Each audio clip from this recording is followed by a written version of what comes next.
असूया असूनायम्यादौ यमनियममुख्यैः सुकरणैर्निरुध्येदं चित्तं हृदि विलयमानीय सकलं यमीड्यं पश्यन्ति प्रवरमतयो मायिनमसौ शरण्यो लोकेशो मम भवतु कृष्णोक्षिविषयः।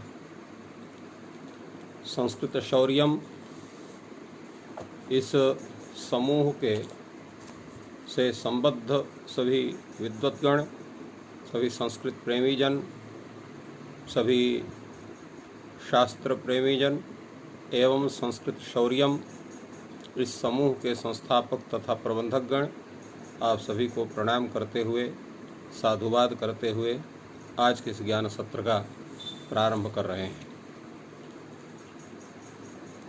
कल हम लोगों ने नपुंसक लिंग के अकारांत शब्दों का और आकारांत शब्दों का अध्ययन किया था, उस पर विचार किया था। आज इकारांत शब्दों से आगे हम लोग अध्ययन का कार्यक्रम प्रारंभ करेंगे।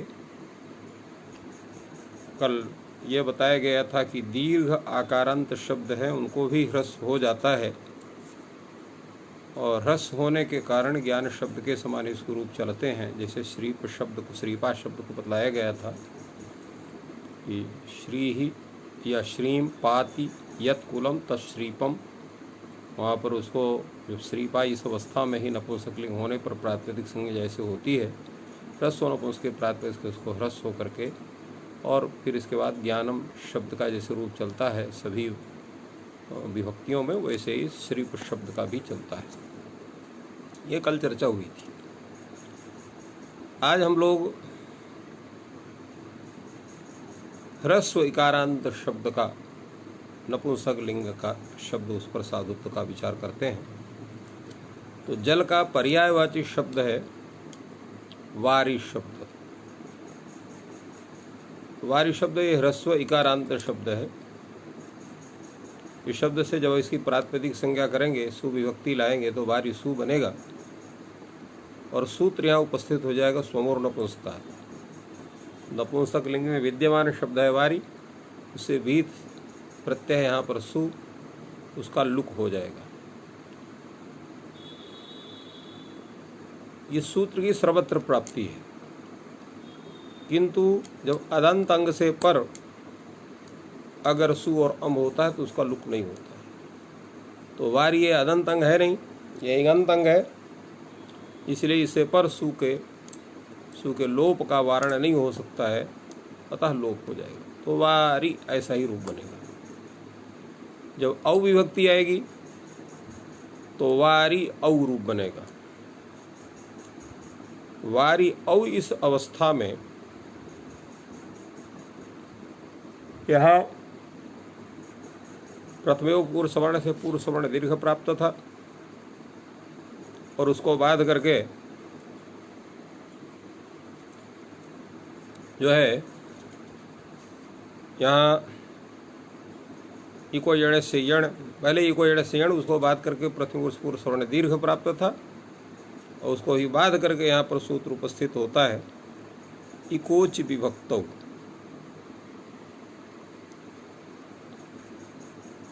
तो ये कहता है नहीं, पहले सूत्र यहाँ चूंकि औ है इसलिए औ के स्थान में पहले सूत्र आपका आ जाएगा नपुंसकाच्च सूत्र आएगा। जब वारी औ बनेगा सर्वप्रथम सूत्र उपस्थित होगा नपुंसकाच्च।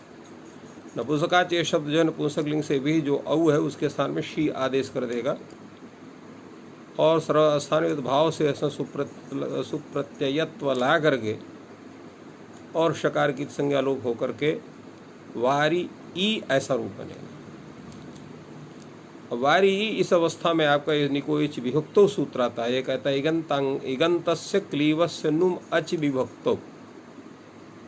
ये कहता है इगंत जो प्रातिपदिक नपुंसक लिंग में विद्यमान, उसको नुम का आगम होता है अजाद विभक्ति पर रहते।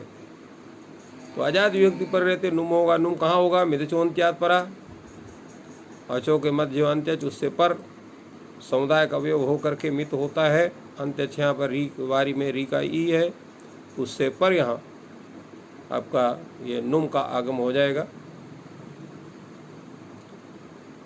और आगम होने बनेगा वारिन ई। तो वारिन ई इस अवस्था में आप वर्ण सम्मेलन कर दीजिए। वर्ण सम्मेलन करने के पश्चात नकार को अटकुपांग नुम व्यवाय सूत्र से णत्व कर दीजिए, तो वारिणी ऐसा रूप बनेगा। और जब जस विभक्ति आएगी, बहुत की विवक्षा में बहुवचन जस हुआ आपका, तो वारी जस बनेगा। वहाँ सूत्र लग जाएगा आपका जस शो शी। नपुंसक से भीत यहाँ पर जस है, उसको शी आदेश हो गया। और यहाँ पर भी स्थानिक भाव से प्रत्यत्व धर्म ला करके शकार की संज्ञा लोप करके वारिनी ऐसा अवस्था रहेगी।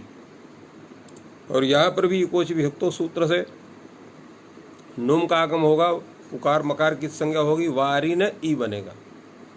इस अवस्था में सूत्र लग जाएगा आपका शी सर्वनाम स्थानम। तो शी सर्वनाम स्थानम, जो शी की सर्वनाम स्थान संज्ञा कर देगा। सर्वनाम स्थान संज्ञा होने के पश्चात यहाँ क्या होगा, सूत्र लग जाएगा सर्वनाम स्थान जा संबुद्धो नान्तस्योपधा दीर्घा स्यात् संबुद्ध सर्वनाम स्थाने। नान्त उपधा है यहाँ पर, नान्त उपधा कौन है, वारी में री का ई, तो उसको दीर्घ हो जाएगा। सर्वनाम स्थान परे करे हुए हैं तो शी वही शी वाला ई बरफ परे हुए है, तो दीर्घ होने से बन जाएगा वारीन ई। वर्ण सम्मेलन कहते हैं वारीनी, और नकार को तो कर दीजिए, तो वारिणी ऐसा रूप बनेगा। वारी वारिणी वारिणी। द्वितीय विभक्ति में भी ऐसे बनेगा, वारी वारिणी वारिणी। यहाँ पर भी कोई अंतर नहीं होता है। अब संबोधन का स्वरूप, संबोधन में क्या बनेगा, तो क्या संबोधन में भी हे वारी हे वारिणी हे वारिणी होना चाहिए, तो कहा नहीं, यहाँ हे वारे हे वारी ये दो रूप बनेंगे।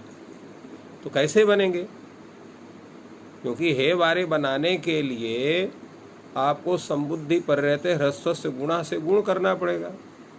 अब जब यहाँ पर समोर नपुंसकात से सु का लुक हो गया है, सु है नहीं, और प्रत्यय लोग प्रत्यय लक्षण आप लगा नहीं सकते हैं, क्योंकि नलुम तांग से ये सूत्र निषेध कर देता है।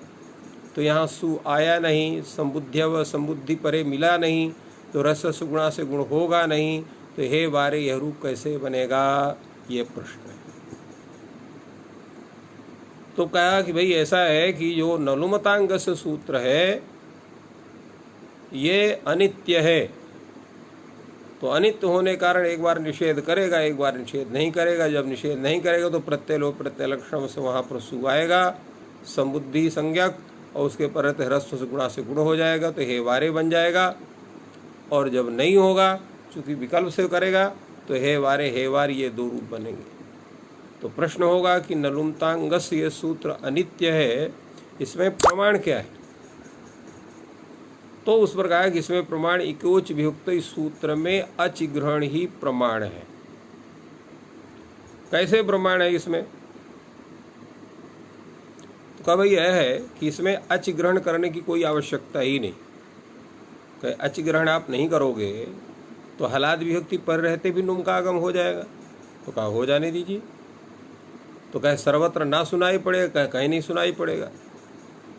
पूछा गया कहाँ सुनाई पड़ेगा, कहा भ्याम भिस यहाँ पर सुनाई पड़ेगा, सुख में सुनाई पड़ेगा। तो कहा इसलिए वहाँ सुनाई नहीं पड़ेगा कि स्वादिष्ट सर्वनाम स्थाने सूत्र से वहाँ पर वारिन यह जो स्वरूप आपका बनेगा नुम करने पर उसकी पद संज्ञा होगी। नलो अपराध प्रत्यय से नकार का लोप हो जाएगा, तो वारिभ्याम वारी भी ऐसा ही रूप बनेगा, वारिसु वहाँ बनेगा, कोई दिक्कत नहीं है। तो इसलिए यहाँ पर लोप होने के कारण कोई दिक्कत नहीं। तब कहा ठीक है, किंतु ऐसा है कि नलोपा प्रातिपदिकांत सर्व जगह नहीं लगता है। कहे तो कहाँ नहीं लगता है, कहा गी परे रहते और जो है संबुद्धि परे रह नहीं लगता है। तो कहे संबुद्धि परे जो यहाँ पर नुम का आगम होगा तो उसका श्रवण होगा, क्योंकि नगी संबुद्ध्यो ये सूत्र है वो नलोहा प्रातिपदिकांत के नकार का लोप का जो है निषेध करता है। तो कहा वहाँ कोई दिक्कत नहीं है, क्योंकि वहाँ पर जो सु का लुक हुआ है समूर्णपुंसका सूत्र से वो प्रत्यय लोप प्रत्यय लक्षणम से वो सु आएगा नहीं, ह्रस्व से को जो नहीं आएगा, तो वहाँ पर ना जो है तो प्रत्यय लोप प्रत्यय लक्षणम से वहाँ पर जब आएगा नहीं, तो ऐसी अवस्था में विभक्ति परे न मिलने के कारण वहाँ पर नुम होगा ही नहीं। जब नुम नहीं होगा तो वहाँ पर लोप करने की कोई स्थिति नहीं है। तो इस तरह से अच ग्रहण करने की कोई आवश्यकता नहीं, यह उपस्थित हुआ। तो अच ग्रहण हुआ व्यर्थ, और व्यर्थ पढ़ के कल्पना करता है कि जो है न लुमतांगस्य इति सूत्रम अनित्यम। जो अनित्य हो गया तो प्रत्यय लोप प्रत्यय लक्षणम से वहाँ पर सु संबुद्धि संज्ञक सु वहाँ पर आएगा, उसके परे रहते यहाँ पर नुम का आगम होगा। जब नुम का आगम होगा तो उसका नकार का जो है लोप होगा नहीं लोपा सूत्र से, तो वहाँ पर नकार का श्रवण होगा। वो श्रवण ना हो एतदर्थ सूत्र में इकोज विभक्तो सूत्र में अच ग्रहण किया गया। जहाँ पर कोई शब्द असिद्ध होता है वहाँ के लिए एक परिभाषा है, ज्ञापकम तदेवरम स्वांशे चरितार्थम वचन सिद्धि फलम अन्यत्र। यहाँ ज्ञापक कौन है? इकोच विभक्तो सूत्र में अच ग्रहण ज्ञापक है। क्या ज्ञापक करता है? नलुमतांगस इति सूत्रम अनित्यम, ये ज्ञापन करता है। तो स्वांशे चरितार्थम, ज्ञापकम तदेवरम स्वांशे चरितार्थम, स्वांश में उसको चरितार्थ होना चाहिए। तो जब यहाँ पर जब नलुमतांग सूत्र ये असिद्ध होगा अनित्य होगा, तो प्रत्यय लोप पे प्रत्यय लक्षणों से यहाँ पर हे वारी सौ इस अवस्था में नुम प्राप्त होगा, नकार का श्रवण होगा। वो नकार का श्रवण ना हो, नुम का विधान ना हो, ये उसको वारण करने के लिए इकोच विभक्तो सूत्र में अच ग्रहण चरितार्थ होता है। तो ये स्वांशे चरितार्थ हो गया। वचन सिद्धि हो गई। वचन सिद्धि क्या हो गई? वचन सिद्धि हो गई कि नलुमतांगसित सूत्रम अनित्यम। फलम अन्यत्र, अन्यत्र फल भी होना चाहिए। तो अन्यत्र फल यहाँ पर क्या है? यहाँ पर हे वारी की रूप सिद्धि है, क्योंकि जो अनित्य होगा तो एक बार जो है वो नलुमतांग से एक बार प्रत्यय लक्षण का निषेध करेगा, एक बार नहीं करेगा। तो जब नहीं करेगा निषेध, तो ऐसी अवस्था में ह्रस्वस्य गुणा सूद से वारी के ई को गुण हो करके हे वारे बनेगा, और जब जो है वो निषेध कर देगा तो वहाँ पर हे वारी ऐसा ही रूप बनेगा। तो इस तरह से ये दो रूप बनते हैं, हे वारे हे वारी। इस प्रकार अब आपका रूप बना वारी वारिणी वारिणी, हे वारे हे वारी, हे वारिणी हे वारिणी, और वारी वारिणी वारिणी। तो ये प्रथमा विभक्ति में, संबोधन विभक्ति में और द्वितीया विभक्ति, ये आपके रूपों का परिचय हुआ। किंतु जब आप यहाँ पर टा विभक्ति लाएंगे तो वारी टा ऐसा ही रहेगा। वारी टा इस अवस्था में यद्यपि यहाँ पर आंगो नास्त्रियाम सूत्र से ट के स्थान में ना आदेश प्राप्त होता है, किंतु उसको बाध करके इकोच विभक्त सूत्र के द्वारा यहाँ पर नुम का विधान हो जाता है। तो वारी नुम आ, और जो है अनुबंध लोपन है वारिना नकार को नत्व करो वारिणा वारिभ्याम वारी भी ये रूप बनता है। जब गे विभक्ति लाते हैं तो वारिंगे बनता है, नकार की संज्ञा ए। चूंकि ये शब्द इकारांत है, ह्रस्व इकारांत है, इसलिए यहाँ शेषो घेसक से इसकी घी संज्ञा भी होती है। घी संज्ञा होने कारण वारिये इस अवस्था में यहाँ घेरंगित सूत्र से गुण प्राप्त होकर के वारये रूप सिद्धि की स्थिति बनती है। किंतु यहाँ पर एक जो है वार्तिक यहाँ पर आता है, कहता है वृद्ध्यौत्व त्रिज्वत भाव गुणोभ्यो नुम पूर्व विप्रतिषेध है। कहा जहाँ पर वृद्धि प्राप्त हो रही हो, औत्व प्राप्त हो रहा हो, त्रिज्वत भाव प्राप्त हो, गुण प्राप्त हो रहा हो, इनको सबको पूर्व विप्रतिषेध से बाध करके नुम का आगम होता है। अब देखिए इनके सबके उदाहरण कहाँ कहाँ है, क्योंकि वृद्धि का उदाहरण कौन बनेगा, औत्व का उदाहरण कौन है, त्रिजुद्भाव का उदाहरण कौन है, और गुण का तो मान लीजिए आपका यही उदाहरण हो गया, क्योंकि घेरेंगे से यहाँ पर गुण प्राप्त हो रहा है। तो वृद्धि का उदाहरण है जैसे प्रयोग आपको एक अलग से बनाना पड़ेगा। जैसे सखी शब्द है, उसका सखा, सखायो, सखाय, सखायः, सखायम, सखायो, सखीन रूप चलता है आपका। तो सखायम अतिक्रांतम यत्कुलम, ऐसा आप विग्रह करेंगे कि जिसने मित्रता को अतिक्रांत किया ऐसा कुल, तो वहां पर शब्द बनेगा अतिसखी। अब अतिसखी शब्द से यहां पर आप जस विभक्ति कर दें, अतिसखी, जस जकार की संज्ञा अस, अतिसखी आ, अतिसखी जस जकार की संज्ञा अस, और उसके स्थान में जस सो शीशे शी आप कर देंगे, अतिसखी ई बनेगा। अब यहाँ पर इकोच विभक्तो सूत्र से नुम की भी प्राप्ति है, और सख्युर संबुद्धौ सूत्र से यहाँ निद्वत भाव करके अचोणित सूत्र से यहाँ पर वृद्धि प्राप्त है। सख्युर संबुद्धौ से निद्वत भाव करके और यहाँ जो है अचोणित सूत्र से वृद्धि प्राप्त है। तो ऐसी अवस्था में अचोणित सूत्र से प्राप्त वृद्धि को पूर्व से बांध करके इकोज विभक्तो सूत्र से नुम का विधान होकर के अतिसखीन रूप बनता है दीर्घाधिकारी करने के पश्चात। तो ये हो गया वृद्धि का उदाहरण। औत का उदाहरण कौन है? तो औत का उदाहरण वारी शब्द है। वारी शब्द से आप ङी विभक्ति करेंगे, वारिंगी बनेगा कार्य संज्ञा वारी ई।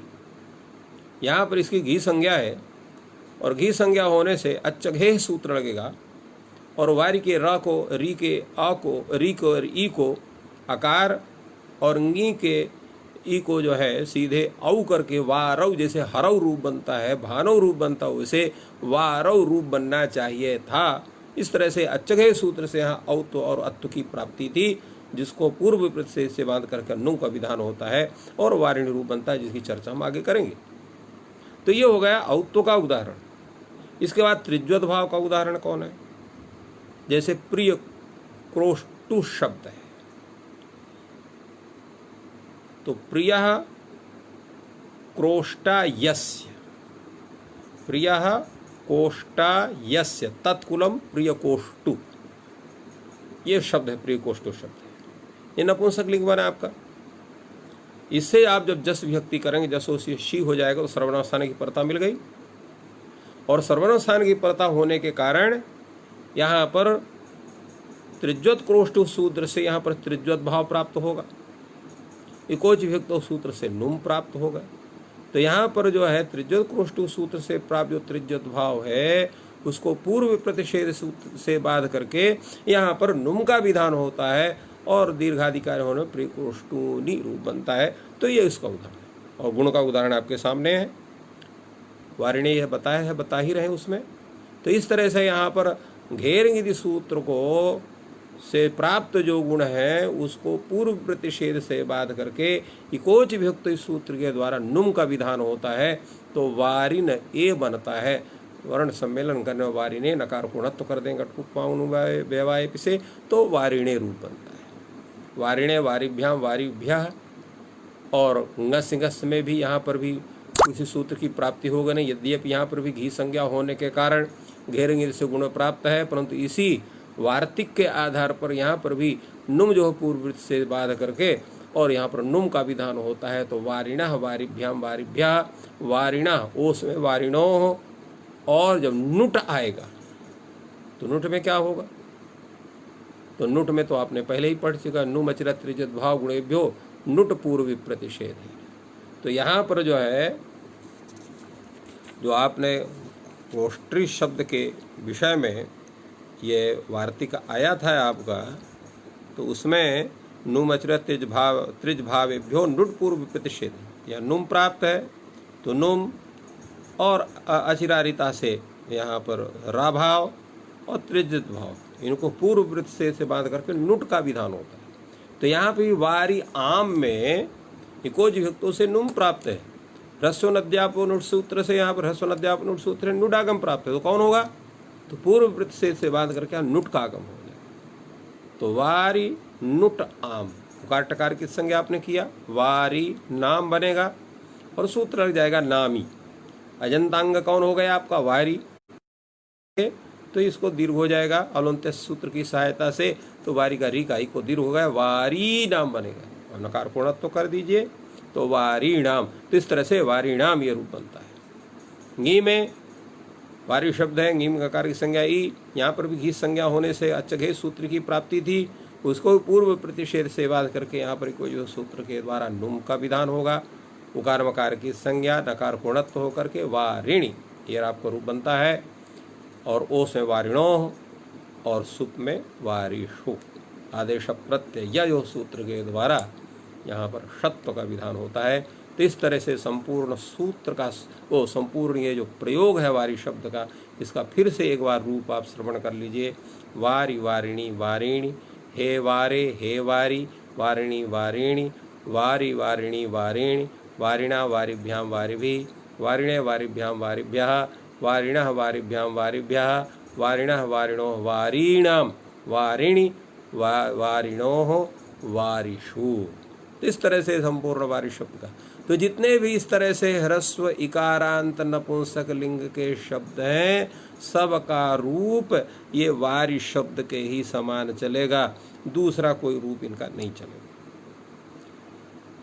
अब ये इसी तरह से और कौन से रूप हो सकते हैं? तो बहुत से रूप हैं, जैसे अभी हमने आप लोगों को बताया था अतिसखी शब्द का, प्रियकोष्ठ शब्द का, ऐसे ही समास करके बहुत से ऐसे शब्द हैं। उन शब्दों का आप लोग स्वतः परिकल्पना करके और उनका रूप चला सकते हैं।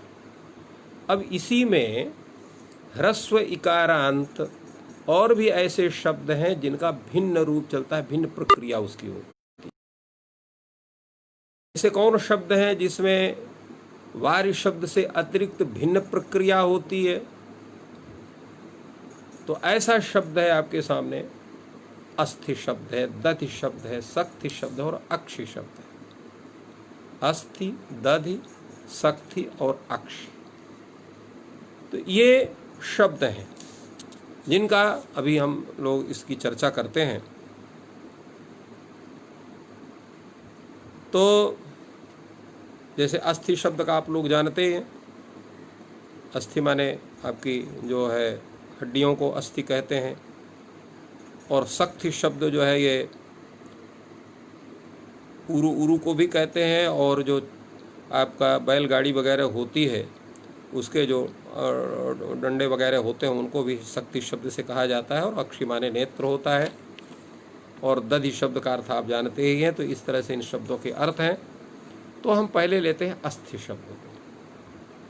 अस्थि शब्द से ये प्रातिपदिक संज्ञा होगी और प्रातिपदिकत्वात् प्रथम पुरुष, तो प्रथमा विभक्ति में एक वचन में यहाँ पर सु विभक्ति आप लाएंगे, अस्थि सु बनेगा। अस्थि सु इस अवस्था में यहाँ और किसी सूत्र की प्राप्ति नहीं है। समोर नपुंसकाच सूत्र से, समोर नपुंसकाच सूत्र से सु का लुक हो जाएगा। तो अस्थि अस्थिनी अस्थिनी ऐसा ही बनेगा। जैसे वारी वारिणी वारिणी है वैसे अस्थि अस्थिनी अस्थिन, कोई कार्य नहीं होगा। और संबोधन में हे अस्थे हे अस्थि हे अस्थिनी हे अस्थिनी, अस्थि अस्थिनी अस्थिन, पूरा जो है प्रथमा विभक्ति, संबोधन प्रथमा विभक्ति और द्वितीया विभक्ति, इनके सब के रूप इसी तरह से चलें जैसे वारी शब्द के रूप है। इसी प्रकार दधि दधिनी दधीनी, दधिनी दधि दधिनी दधीन, हे दधे हे दधि, हे दधिनी हे दधीनी। इसी प्रकार जो है आपका शक्ति शब्द है, शक्ति शक्तिनी शक्तिनी, हे शक्ति हे शक्ति, हे शक्तिनी हे शक्तिनी, शक्ति शक्तिनी शक्तिनी। इसी प्रकार अक्षि शब्द है, अक्षि अक्षिणी अक्षिणी, अक्षि अक्षिणी अक्षिणी, हे अक्षय हे अक्षी हे अक्षिणी हे अक्षी। ये स्वरूप आपके बन गए। किंतु जब आप टा विभक्ति करते हैं तो अस्थि शब्द से आपने टा विभक्ति किया, अस्थि टा बने, टकार की संज्ञा लोप हो गया, अस्थि आ। अस्थि अ इस अवस्था में यहाँ पर इकोच विभक्तो सूत्र से नुम का आगम प्राप्त होता है। पहले तो यहाँ पर आंगोनास्त्रियाम सूत्र से ना आदेश प्राप्त होगा, उसको बांध करके इकोच विभक्तों से नुम का आगम प्राप्त होगा, और उसको भी बांध करके सूत्र आपका आ गया अस्थि दधि सत्य क्षणाम अनंगुदाता। ये कहता है एशाम अनंग स्याट्टादौ अच्छी। इन शब्दों को अनंग आदेश होता है टकारादि अजादि विभक्ति पर, टादि अजादि में ट आदि अजादि विभक्ति पर। तो ट आदि अजादि विभक्ति कौन कौन से हैं? तो टा, गे, ngसी, ngस, ओस, आम, गी, ओस, इतने विभक्ति हैं। टा, गे, ngसी, ngस, ओस, गी, ओस, ये टादी अजादि विभक्तियां हैं। तो इनके परे रहते ये अनंग आदेश करेगा। किसको करेगा? अक्षी को, दधि को, शक्ति को और अक्षणी को, अक्षी को। तो इतने को ये अनंग आदेश करेगा। अनंग आदेश कहाँ होगा? यद्यपि अनेकाल है, संपूर्ण के स्थान में होना चाहिए, किंतु ङीत भी है। तो ङीत होने के कारण अंत्य अल को होगा। अंत्य अल कौन है? तो अस्थि में ई, दधि में ई, शक्ति में ई, अक्षी में ई, उनको अनंग होगा। तो पहले शब्द हम कौन ले रहे हैं? अस्थि शब्द को ले रहे हैं। तो इसलिए यहाँ पर अनंग आदेश हो जाएगा। जब अनंग आदेश हो जाएगा तो क्या बनेगा? अस्थानंग टा, माने टा के मतलब आ, क्योंकि टकार की संज्ञा लोप हो गया, आ है। तो अस्थानंग आ, अनंग में यहाँ पर ngौ की और ना के आ की संज्ञा लोप हो जाएगा, केवल अन नांत बचेगा। तो अस्थान आ ऐसा बनेगा। जब अस्थान आ बनेगा तो सूत्र लग जाएगा आपको यचि भव। यहाँ पर जो है सर्वनाम स्थान भिन्न आजादी प्रत्यय, यहाँ पर टा है, कोई आ, टा का आ है, उसके परे रहते पूर्व जो स्थन इतना अंश है उसको यहाँ उसकी भव संज्ञा हो जाएगी। जब भव संज्ञा हो जाएगी तो सूत्र लग जाएगा यहाँ पर अल्लोपोना। अल्लोपोना सूत्र कहता है अंगावयव सर्वनाम स्थान यजादि स्वादि प्रयोजन तस्याकार से लोपः स्यात्। ये कहता है कि अंगावयव और सर्वनाम स्थान भिन्न यजादि स्वादि परे रहते जो अन। अब घटाइए यहाँ पर सूत्र। तो सर्वनाम स्थान भिन्न यजादि स्वादि पर कौन है? तो टा है, माने टा का आ, जो सर्वनाम स्थान भिन्न भी है और अजादि है, यकारादि अजादि। तो अजादि है, उसके परे रहते अंग। अंग कौन हो गया? अंग हो गया आपका अस्थन। ये अस्थन इतना अंग है। उस अंग का अवयव अन कौन है? अस्थन में अन ये अवयव है। उसका आकार कौन है? अन का आ, उसका लोप हो जाएगा। तो लोप हो गया तो स्थन आ बन गया आपका, स्थन आ। अब मिला दीजिए तो स्थना, अस्थिभ्याम, अस्थिभि, स्थने, और गे में भी वही होगा, स्थने, अस्थिभ्याम, अस्थिभ्या, स्थना, गस गस में भी स्थना, स्थिभ्याम, स्थिभ्या, अस्थना, अस्थनो। और आगे क्या होगा यहाँ पर? तो यहाँ पर भी स्थनाम, क्योंकि यहाँ पर अनंग का बाध नहीं होगा नुटागम से, नुम वगैरह का हो जाए सब किसे स्थनाम ये बनेगा। और अस्थनी, अस्थानी, दो रूप बनेंगे। सूत्र आ रहा है आपका विभाषा ङिष्यो हो, ये भी वही अर्थ इसका भी है। अंगावय सर्वस्थान यजादि स्वादि प्रयोजन तस्याकार से लोपो वा स्यात्। तो विकल्प से लोप हो जाएगा यहाँ। तो क्या बनेगा यहाँ पर? तो यहाँ जो है बनेगा आपका दो रूप बनेंगे, एक बनेगा अस्थनी और एक बनेगा अस्थानी। तो इस तरह दो रूप आपके बनेंगे। और इसी तरह से दधि शब्द का भी रूप है, दधि दधनी दधीनि, दधि दधनी दधीनि, हे दधे हे दधि, हे दधनी हे दधीनि, दधना दधिभ्याम दधिभि, दधने दधिभ्याम दधिभ्या, दधना दधिभ्याम दधिभ्या, दधना दधनो दधनाम, और दधनी दधनी दधनो दधिषु। अब एक चीज है कि यहाँ पर आम पर रहते क्या होगा? आम पर रहते अनंग होगा कि नहीं होगा, ये इस पर थोड़ा सा विचार करना आवश्यक है, क्योंकि सूत्र की प्राप्ति तो है यहाँ पर। और जो ये वार्तिक है वृद्ध्यौ तत्रिजद्भाव गुणेभ्यो नुम पूर्ववृत्ति सेधेन, या वहाँ पर जो एक वार्तिक आया हुआ है आपका अजंत पुल्लिंग में, जो कहता है नु मचरत रचित भाव नुट पूर्व विप्रतिषेधेन, तो इनकी क्या स्थिति रहेगी, यहाँ पर क्या स्वरूप बनना चाहिए, इस पर थोड़ा सा विचार करना आवश्यक है।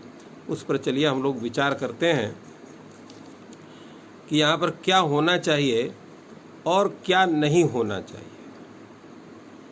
तो यहाँ पर भी सूत्र की प्रवृत्ति होगी, क्योंकि जो नुमचरत रजत भाव विभोर नुट पूर्व प्रतिषेधेन है, वहाँ पर भी अनंग का उल्लेख नहीं, इसलिए अनंग का विधान का वारण करने में के लिए नुट यहाँ प्रवृत्त नहीं होगा। फलतः यहाँ पर भी दधनाम ऐसा ही रूप होगा, दधी नाम रूप इसका नहीं होगा।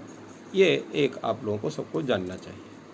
तो इस तरह से हम ये आपके अस्थि शब्द को दधी शब्द का, इसी तरह से आपका शक्ति शब्द का सखी शक्तिनी शक्तिनी, शक्ति हे शक्ति हे शक्ति हे शक्ति हे शक्तिनी हे शक्तिनी, शक्तना शक्तिभ्याम शक्तिभि, शक्थने शक्तिभ्याम शक्तिभ्या इत्यादि। इसी प्रकार अक्ष शब्द का अक्ष अक्षिणी अक्षिणी, हे अक्षय हे अक्षी हे अक्षिणी हे अक्षिणी, अक्षय अक्षिणी अक्षिणी, अक्षणा अक्षिभ्याम अक्षिभि, अक्षणे अक्षिभ्याम अक्षिभ्या, अक्षणा अक्षणेभ्याम अक्षणेभ्या इत्यादि इसका भी रूप चलेगा। तो इन सभी शब्दों का रूप चूंकि भिन्न है, तात्पर्य क्या हुआ कि सामान्य इन चार शब्दों को छोड़ करके जितने भी ह्रस्व इकारांत शब्द हैं, अस्थि दधि शक्ति और अक्ष, इनमें तो नुट का आगम होगा, आजादी विभक्ति परे रहते हैं, आजादी टादि विभक्ति परे रहते हैं। और प्रथमा और द्वितीय जो आजादी विभक्ति है वहां पर नुम का आगम होगा, क्योंकि और कोई सूत्र है नहीं उनको वारण करने का। तो ये इनका विशेष स्वरूप है। अन्य जितने भी ह्रस्व इकारांत शब्द हैं या दीर्घ इकारांत शब्द हैं, सभी का रूप जो चलेगा वो वारी शब्द के समान चलेगा। अब इसमें अब एक तीसरा स्वरूप आपके सामने उपस्थित हो रहा है नपुंसक लिंग में इकारांत शब्द का,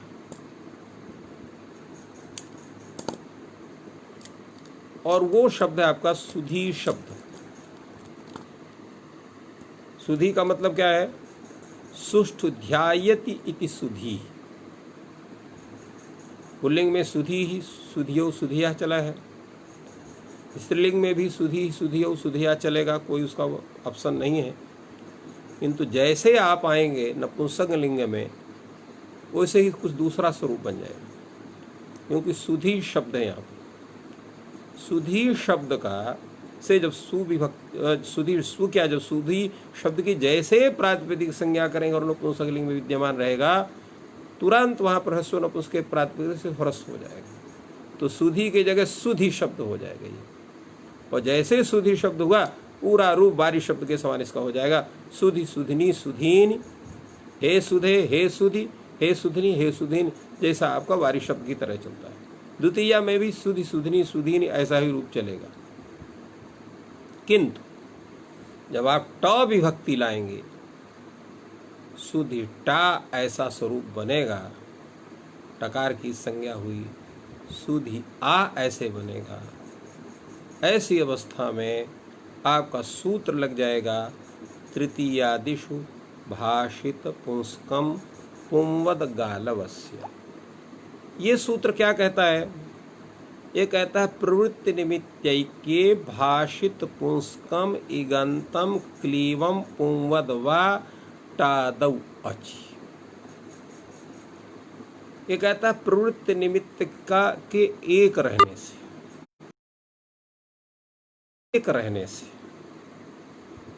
भाषित पुंस्कम जो शब्द पुल्लिंग में आया हुआ है और कैसा हो, इगंत है, माने इकारांत उकारांत ऋकारांत लृकारांत है, उसको क्या होगा, क्लीवम अर्थात नपुंसक लिंग में पुंवद वा, उसको पुंवद भाव होता है। पुंवद भाव का मतलब क्या होता है, पुंवद रूपम लभते, पुल्लिंग के समान स्वरूप को प्राप्त करता है, विकल्प से करता है, नित्य नहीं करता है। कहाँ, टादौ अचि, टादि आजादी विभक्ति पर रहते। टादि आजादी विभक्ति के विषय में हमने आप लोगों को बताया है कि टा गे ngस ngस ओस आम गी ओस, इतने टादि आजादी विभक्ति है, तो इनके पर रहते। वो विकल्प से पुल्लिंग के समान रूप को प्राप्त करता है। कैसे सिद्ध करेंगे? तो चलिए इस पर हम लोग विचार करते हैं। सुधी शब्द है, तृतीया की विवक्षा में तृतीया विभक्ति यहाँ पर होती है, कर्तिकरणोस तृतीया, और उसमें भी एकत्व विवक्षा एक वचन टा आता है। सुधी, सुधी टा बनेगा, क्योंकि उसको ह्रस्व हो गया तो दीर्घ तो रहेगा नहीं। हमने पहले बताया था कि जैसे प्रातिपदिक संज्ञा होगी ह्रस्व होना पर उसके प्रातिपदिक इसको ह्रस्व कर देगा, तो सुधी टा बनेगा। टकार की संज्ञा सुधी अ, तो सुधी आ इस अवस्था में अब यहाँ पर जो है तो इकोच नुम विभक्तों से नुम की प्राप्ति है, परंतु यहाँ पर यह सूत्र आके कहता है कि तृतीयादिषु भाषित पुंस्कम पुमद्गालवस्य प्रवृत्ति निमित्तैक्य। तो ये सुधी का प्रवृत्ति निमित्त तत्व क्या है, पहले इसका जानकारी करना चाहिए। तो प्रवृत्ति निमित्त के जानने के लिए पहले उसकी व्युत्पत्ति में हम जाएंगे। सुष्ठु ध्यायति, या हम उसका विग्रह करते हैं, तो इसका स्वरूप क्या हो जाएगा? शोभन ध्यान कर्तृत्व, ये इसका प्रवृत्ति निमित्त हुआ। शोभन ध्यान कर्तृत्व। अब पुल्लिंग में भी जाइए, जो सुधी शब्द है उसका क्या प्रवृत्ति निमित्त का होगा? शोभन ध्यान कर्तृत्व। अब एक अलग बात है कि कर्ता वहाँ पुल्लिंग है। स्त्री में भी जाएंगे तो वहाँ पर भी क्या है? शोभन ध्यान कर्तृत्व। नपुंसक लिंग में भी जाएं तो वहाँ पर उसका क्या अर्थ हुआ? शोभन ध्यान कर्तृत्व। तो सुधी शब्द का जो प्रवृत्ति निमित्त है शोभन ध्यान कर्तृत्व, ये तीनों में समान है। पुल्लिंग में भी है, स्त्रीलिंग में भी है, नपुंसक लिंग में भी है। तो इसलिए प्रवृत्ति निमित्त की एकता हो गई। तो प्रवृत्ति निमित्त ऐक्य। अब भाषित पुंस्कम, तो पुंस भाषितम इति भाषित पुंस्कम, या भाषितम पुंसयत तद भाषित पुंस्कम। व्यधिकरण बहुब्रीहि करेंगे, शेषाद विहासा से कप प्रत्यय करके भाषित पुंस्कम। भाषितम पुंसयत तद भाषित पुंस्कम। तो इस तरह से यहाँ भाषित पुंस कहेंगे तो क्या होगा? ये पुंवद वा क्लीवम अविगंत है, सुधी इगंत हो गया, और क्या है? क्लीब है, अर्थात नपुंसक लिंग में विद्यमान है, तो पुंवद रूप हो। पुंवद रूप क्या है? पुंस यत कार्यम भवति तत्कार्यम अत्रापि भवति। तो पुंस किम कार्यम भवति? इयंग आदेशः भवति। ये तो नभू सुधी सूत्रेण यणः निषेधः भवति। तो यण का निषेध होने से ठीक यहाँ पर आपका इयंग होगा, चिष्ट धातु योग सूत्र से, तो इयंग कर देंगे आप। तो सुध इयंग आ, इयंग में अकार की संज्ञा, या के अकार की संज्ञा सुधिया आ, वर्ण सम्मेलन करेंगे सुधिया। चूंकि ये पुंवद भाव का विकल्प हो रहा है, इसलिए जब नहीं होगा तो यहाँ पर इकोच विभक्त सूत्र से नुम का आगम हो जाएगा, तो सुधीना रूप बन जाएगा। इस तरह से दो रूप बनेंगे, सुधिया सुधीना। जब पुंवद भाव हो गया, पुंवद भाव का मतलब क्या हुआ? पुंस यत कार्यम अयम शब्द लभते तदेव कार्यम क्लीबे लभते विकल्पेन। तो विकल्प से यहाँ पर वो कार्य को प्राप्त किया। वह कार्य कौन है? यंग आदेश। यंग आदेश को प्राप्त किया इसने। तो सुधिया मना, अचूंकि विकल्प से पुंवद भाव होता है, जब नहीं होगा तो नुम आगम होकर के सुधीना। तो सुधिया सुधीना सुधिभ्याम, सुधीभ्याम बन जाएगा। सुधीभ्याम सुधीभि, क्यों? यहाँ पर सुच्चा से दीर्घ हो जाएगा, तो सुधीभ्याम सुधीभि।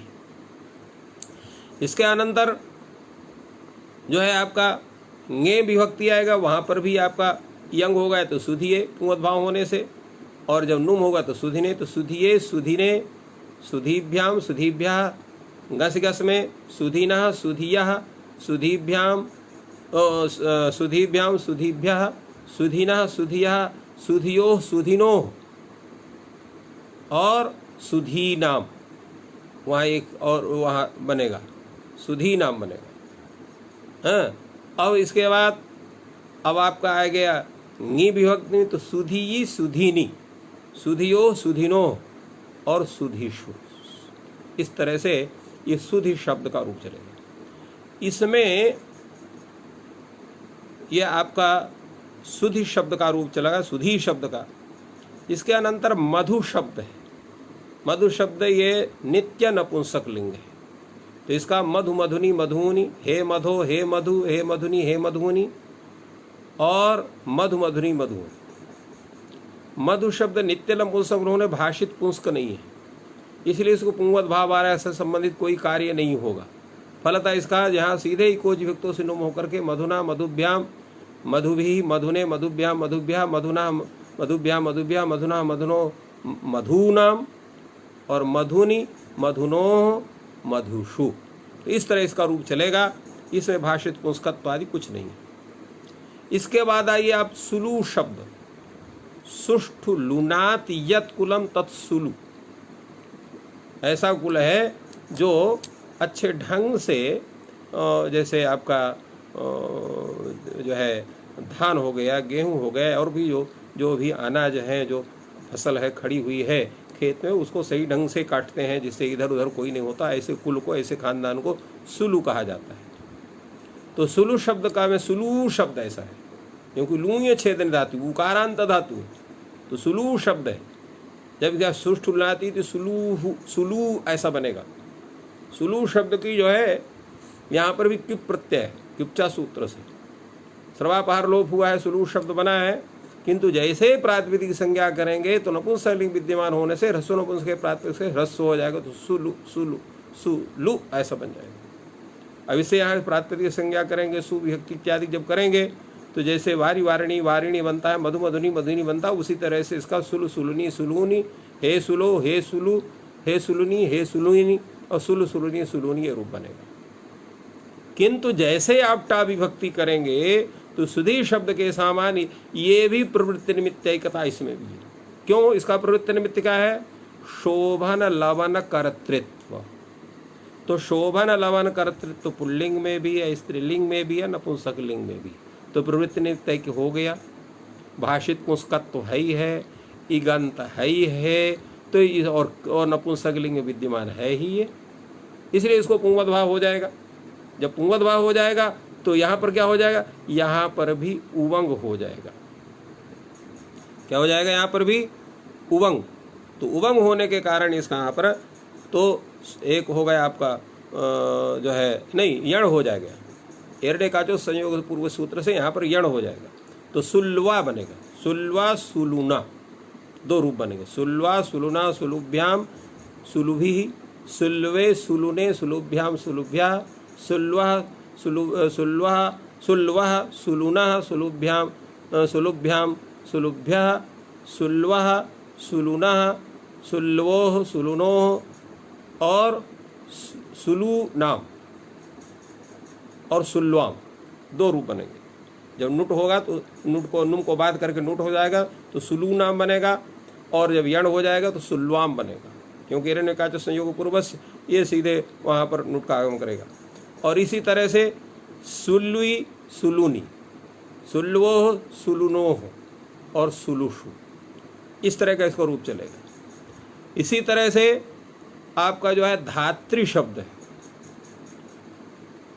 दधाति इति धाता, दुधाय धारण पोषण धातु से यहाँ पर त्रिच प्रत्यय करेंगे डबल त्रिचौ से, तो धात्री शब्द बनेगा।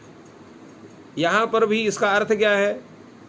तो इसका भी स्वरूप जो आप रूप चलाएंगे तो वैसे ही चलेगा। धात्री धात्रिणी धात्रिणी धात्री धात्रिणी धात्रिणी, और संबोधन में धात्री है, और यहाँ पर चूंकि नलुमतांग सूत्र चूंकि अनित्य मान रहे हैं तो प्रत्यय सु आएगा, ऋतुओं के श्रवण से गुण हो जाएगा तो धातर बनेगा। रेप को भी सर्ग हो जाएगा तो धाता बनेगा, हे धाता। और जब सु नहीं आएगा प्रत्यलोप प्रत्यक्षणम से तो हे धात्री ऐसा ही बनेगा। तो हे धाता, हे धात्री, हे धात्रिणी, हे धात्रिणी। द्वितीया में धात्री धात्रिणी धात्रिणी, किंतु जब टा विभक्ति आएगी तो यहाँ पर भी ये तृतीयादिशु भाषित पुंस्कम पुमद्गालव सूत्र लगेगा। क्यों? यहाँ पर प्रवृत्ति निमित्त ऐक्य है। धाता कर तो धारण कर्तृत्व, तो धारण कर्तृत्व जो है वो पुल्लिंग में भी है, स्त्रीलिंग में भी है, नपुंसक लिंग में।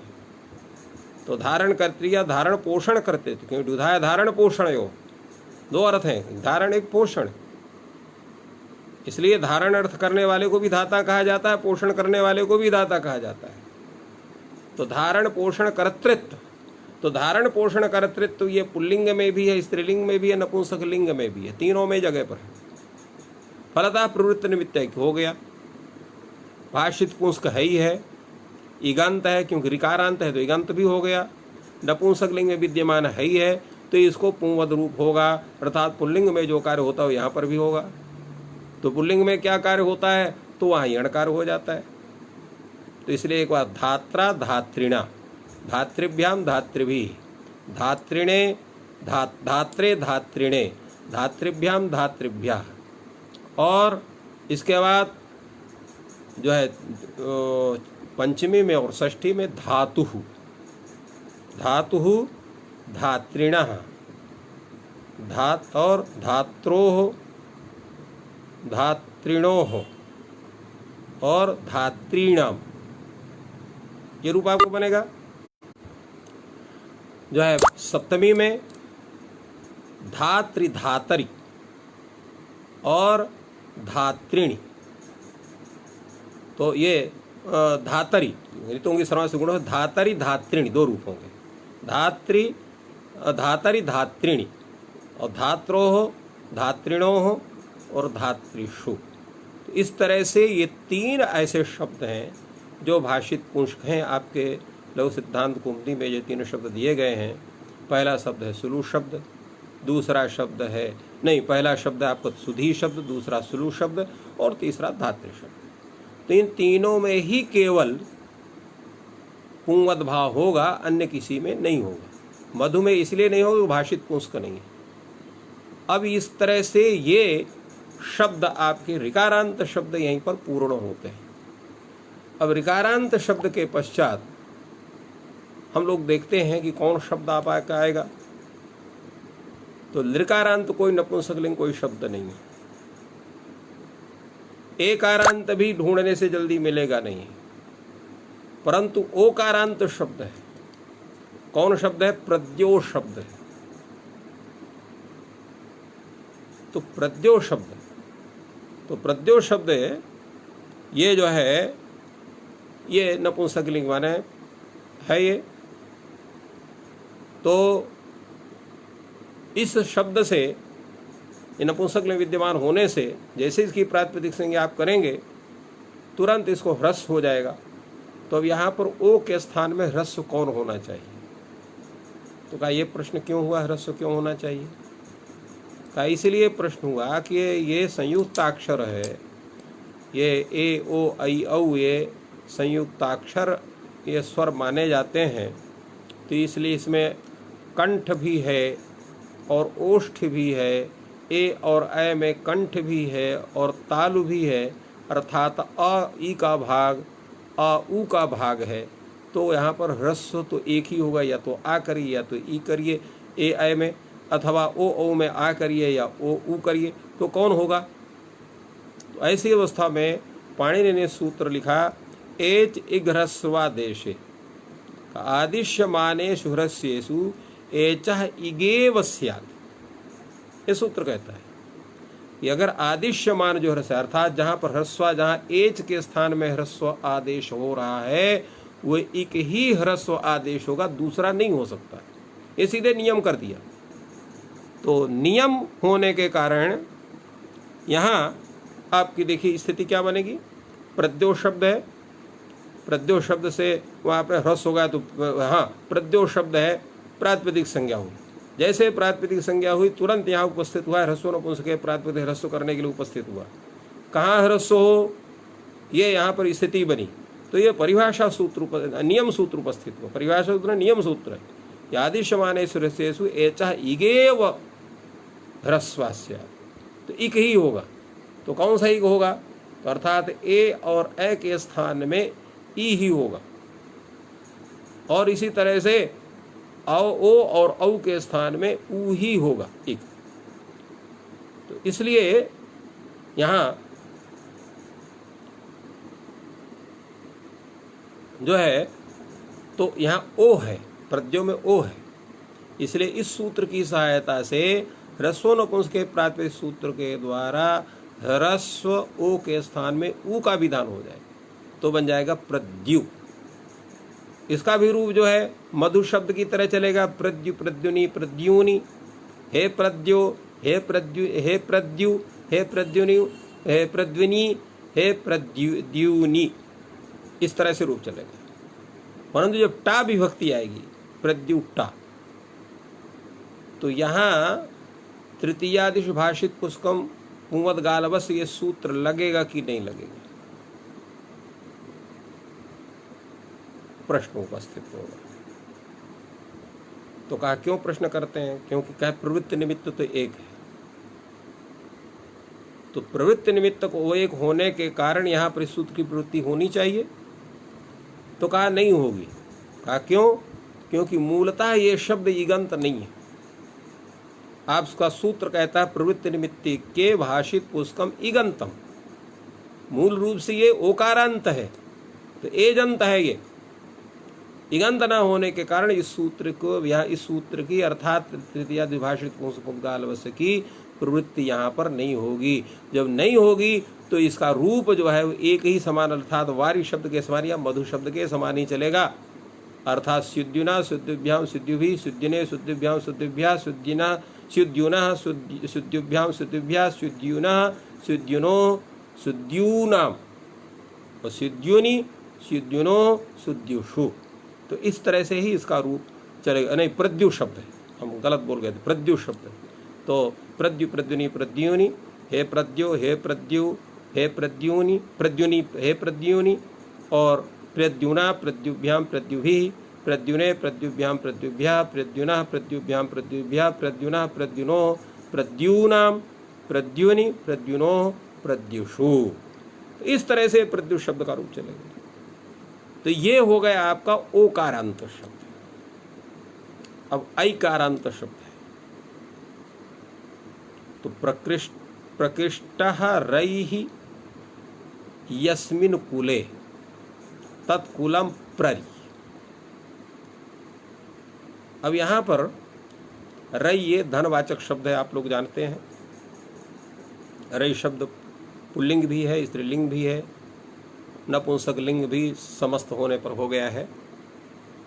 मूलतः पुल्लिंग है, इसलिए राह रायो राया आपने उसको चलाया है। रायो हल से वहाँ पर हलाद व्यक्ति पर रहते आत तो होता है। तो यहाँ पर भी जब आपका प्ररई ही स्वरूप रहेगा, प्रातिपदिक संज्ञा जैसे करेंगे तो एच इग्रस्वादेश सूत्र की सहायता से ह्रस्व नपुंसक के प्रातिपदिक सूत्र के द्वारा यहाँ पर ह्रस्व ई का विधान हो जाएगा। तो प्ररि ऐसा शब्द हो जाएगा। तो इसका भी रूप वारी शब्द के समान चलेगा। प्ररि प्ररिणी प्ररिणी, प्ररि प्ररिणी प्ररिण्यो, हे प्ररे हे प्ररि हे प्ररिणी हे प्ररिणी।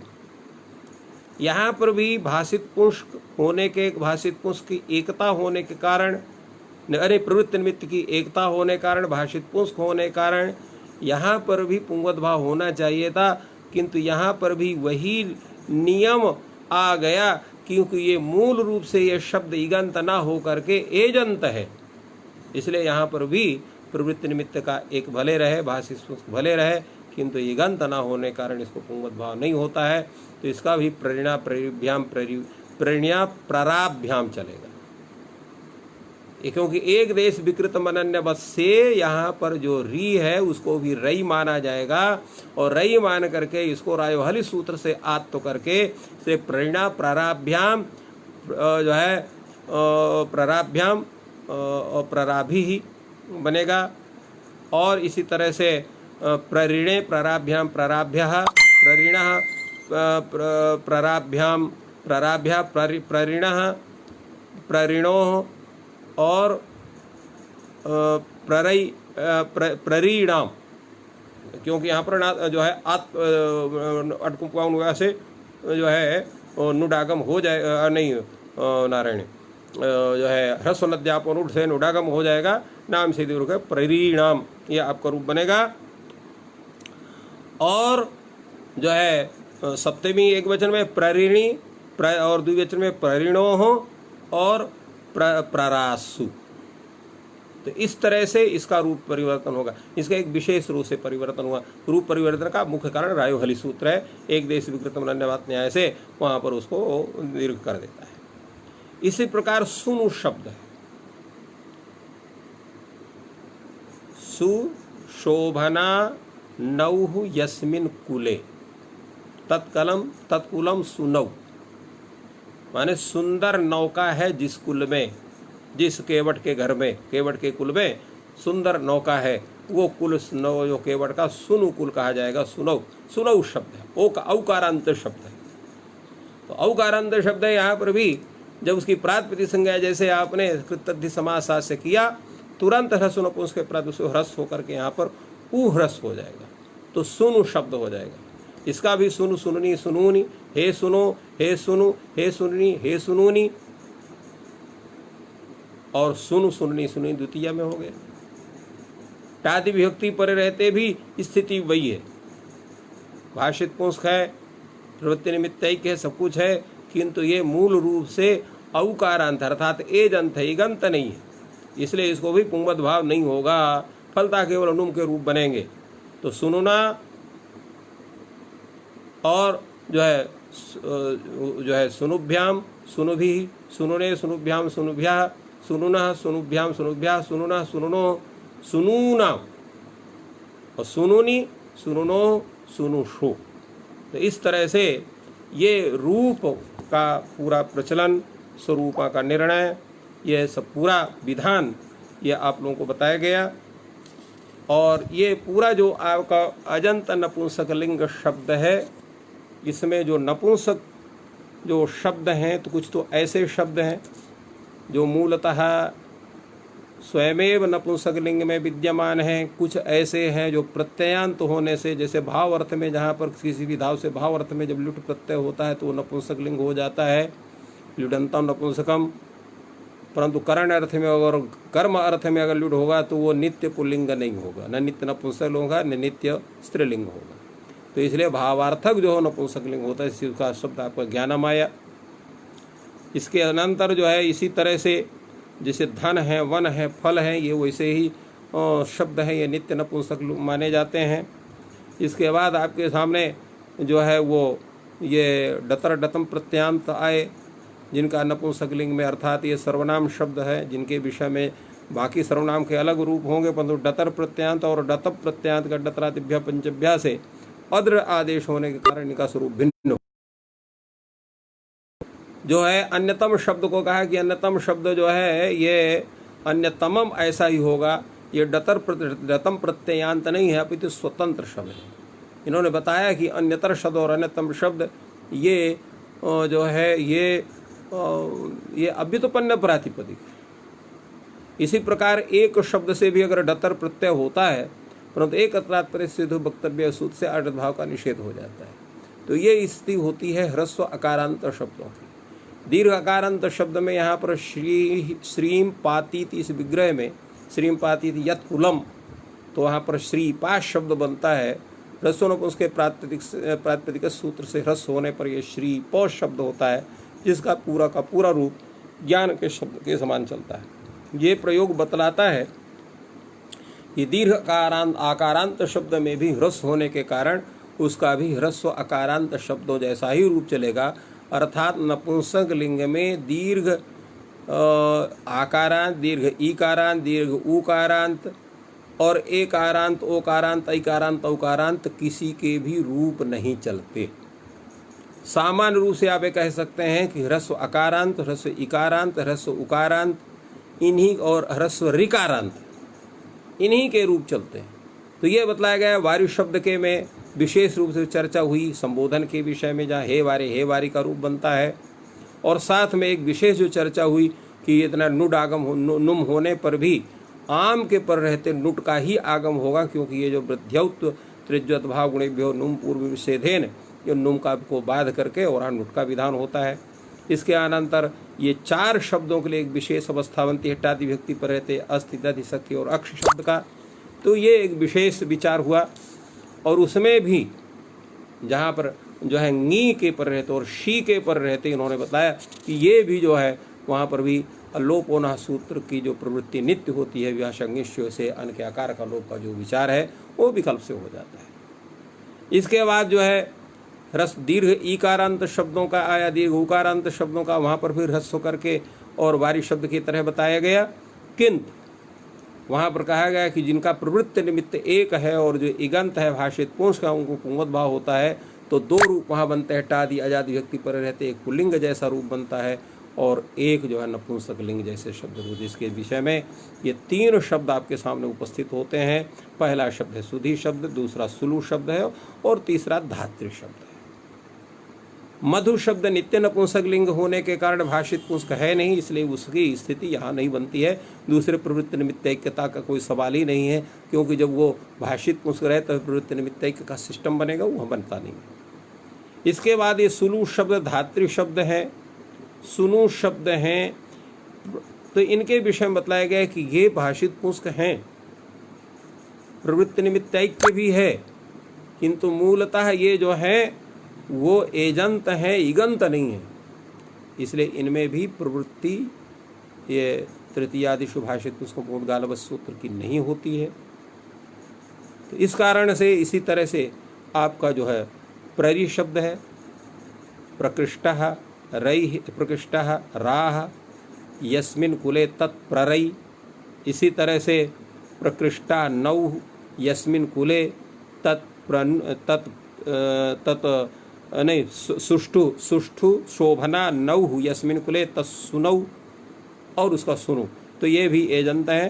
तो इस तरह से अजंत नपुंसक लिंग शब्दों में हम स्वरूपों का ज्ञान करते हैं और आज इस प्रकरण की पूर्णता होती है। कल से हलंत पुल्लिंग प्रकरण से या हलंत पुल्लिंग स्त्रीलिंग नपुंसक लिंग शब्दों पर हम लोग विचार करेंगे।